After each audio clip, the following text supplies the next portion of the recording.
Mudah-mudahan dengan adanya obrolan tadi, saya udah nggak ngeliat lagi nanti kru yang kalau sakit, kalau apa, terus urunan, bawa kardus keliling.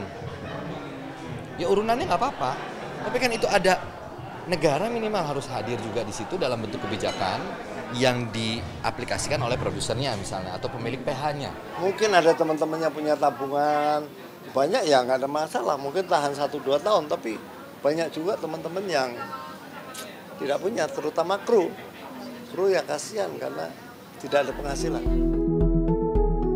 Di tengah pandemi COVID-19, tidak sedikit rumah produksi menghentikan syuting film untuk sementara waktu. Melihat tak adanya kegiatan syuting juga berdampak pada pemain dan kru, tak adanya pendapatan yang masuk akibat pandemi.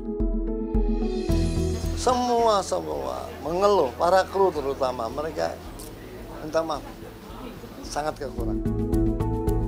Melihat polemik yang berdampak pada kru hingga pemain selama pandemi, aktris yang kini aktif dalam Persatuan Artis Film atau disingkat Parvi 56, Marcella Zalianti turut mensupport program yang dilakukan Kemenaker untuk membantu memajukan nasib para pekerja film.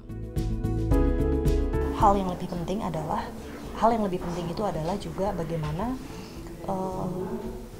profesi pekerja film ini harus ditentukan dulu nih pijak yang benar gitu. Tidak, karena kami ini bukan buruh. Hal yang menjadi fokusnya dengan membawa nama Parvi, yaitu hak pekerja film yang merupakan pekerja profesional yang harus mampu dihargai dari segi waktu jam kerja hingga tunjangan kesehatan yang memadai. Sebenarnya kita ini adalah pekerja profesional yang mana sebetulnya kita juga harus memiliki jam kerja yang sehat, perlindungan, kesejahteraan. Karena film ini kan adalah medium produk budaya yang tidak hanya untuk kepentingan menghibur masyarakat, tetapi bagaimana sebuah bangsa mengenal perjalanan peradaban bangsanya, kebinekaan, keberagaman, itu kan melalui film.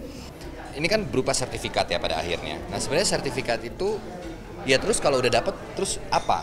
Benefitnya apa buat si pemilik ini gitu kan? Itu kan harus dijelaskan dulu gitu. Oh misalnya dengan kita melewati uji kompetensinya, kemudian mendapatkan sertifikat, lalu sudah tersertifikasi, maka itu bisa menjadi modal kerja misalnya ke sebuah lembaga atau sebuah PH atau apa, kerjasama antar luar negeri, bahwa bagaimana sebenarnya sertifikasi ini apakah memang relevan dengan apa yang ada di industrinya saat ini, karena banyak sekali pekerja-pekerja film atau pelaku film yang bekerja mandiri.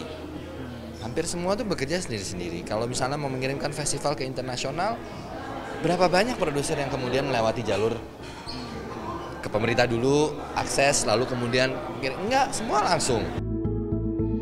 Dengan penerapan 14 standarisasi kompetensi bidang perfilman yang diberikan pada pelaku industri film, Ida Fauziah selaku Menteri Ketenagakerjaan berharap kedepannya nasib pekerja seni, khususnya pelaku industri film, bisa lebih baik dan lebih diperhatikan.